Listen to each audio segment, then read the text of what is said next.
भारतीय राज्य जम्मू और कश्मीर के जम्मू में स्थित प्रसिद्ध हिंदू तीर्थ स्थल वैष्णो देवी का मंदिर है। नवरात्रि पर्व के दौरान भारी संख्या में यहाँ तीर्थयात्री आते हैं। वैष्णो देवी मंदिर के ऊपर भैरव बाबा का एक प्रसिद्ध मंदिर है। सर्दियों के दौरान यहाँ बर्फबारी होती है। ग्रीष्मकाल के दौरान तापमान पर्यटकों के लिए उपयुक्त होता है। आओ जानते हैं इस मंदिर के 10 रहस्य।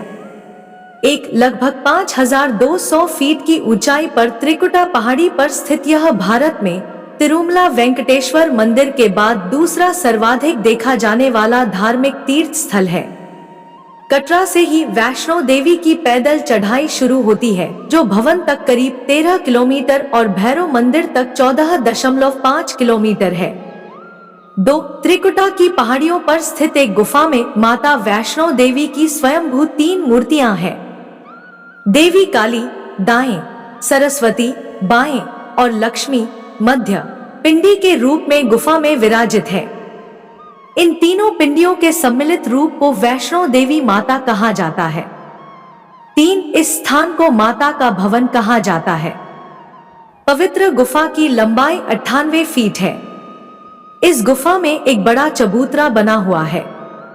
इस चबूतरे पर माता का आसन है, जहां देवी त्रिकुटा अपनी माताओं के साथ विराजमान रहती हैं। 4. भवन वह स्थान है जहां माता ने भैरवनाथ का वध किया था। प्राचीन गुफा के समक्ष भैरव का शरीर मौजूद है और उसका सिर उड़कर 3 किलोमीटर दूर भैरव घाटी में चला गया और शरीर यहाँ रह गया। जिस स्थान पर सिर गिरा, आज उस स्थान को भैरवनाथ के मंदिर के नाम से जाना जाता है। 5. एक बार त्रिकुटा की पहाड़ी पर एक सुंदर कन्या को देखकर भैरवनाथ उससे पकड़ने के लिए दौड़े। तब वह कन्या वायु रूप में बदलकर त्रिकुटा पर्वत की ओर उड़ चली। भैरवनाथ भी उनके पीछे भागे। माना जाता है कि तभी मां की रक्षा के लिए वहां पवन पुत्र हनुमान पहुंच गए। हनुमान जी को प्यास लगने पर माता ने उनके आग्रह पर धनुष से पहाड़ पर बाण चलाकर एक जलधारा निकाली और उस जल में अपने केश धोए। फिर वहीं एक गुफा में प्रवेश कर माता ने 9 माह तक तपस्या की। हनुमान जी ने पहरा दिया। 6. उस दौरान एक साधु ने भैरवनाथ से कहा कि तू जिसे एक कन्या समझ रहा है, वह आदिशक्ति जगदम्बा है, इसलिए उस महाशक्ति का पीछा छोड़ दे। भैरवनाथ ने साधु की बात नहीं मानी। तब माता गुफा की दूसरी ओर से मार्ग बनाकर बाहर निकल गई। यह गुफा आज भी अर्धकुमारी या आदिकुमारी या गर्भजून के नाम से प्रसिद्ध है। अर्धकुमारी के पहले माता की चरण पादुका भी है।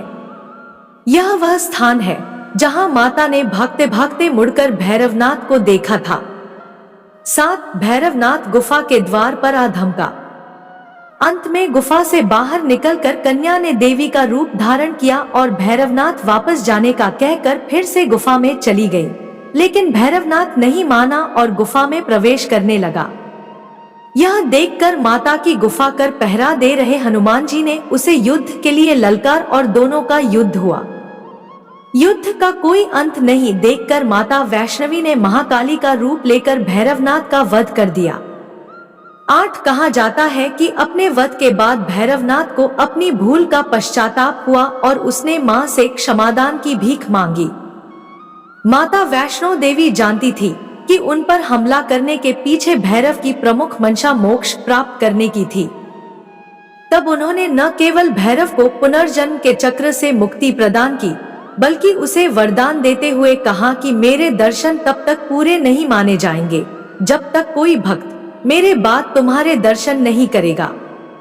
9. मंदिर की कथा। उपरोक्त कथा को वैष्णो देवी के भक्त श्रीधर से जोड़कर भी देखा जाता है। 700 वर्ष से भी अधिक समय पहले कटरा से कुछ दूरी पर स्थित हंसाली गांव में मां वैष्णवी के परम भक्त श्रीधर रहते थे। वे संतान और गरीब थे। एक बार उन्होंने माता का भंडारा रखा। भंडारे के एक दिन पहले श्रीधर एक पल के लिए भी सो नहीं पा रहे थे, यह सोचकर कि वह मेहमानों को भोजन कैसे करा सकेंगे। श्रीधर ने अपनी आंखें खोली और सोचा कि इन सभी को भोजन कैसे कराएंगे। तब उसने एक छोटी लड़की को झोपड़ी से बाहर आते हुए देखा जिसका नाम वैष्णवी था। वह भगवान की कृपा से आई थी। वह सभी को स्वादिष्ट भोजन परोस रही थी। भंडारा बहुत अच्छी तरह से संपन्न हो गया था।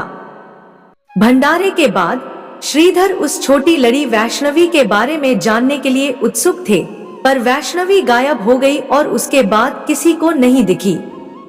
बहुत दिनों के बाद श्रीधर को उस छोटी लड़की का सपना आया। उसमें स्पष्ट हुआ कि वह मां वैष्णो देवी थी।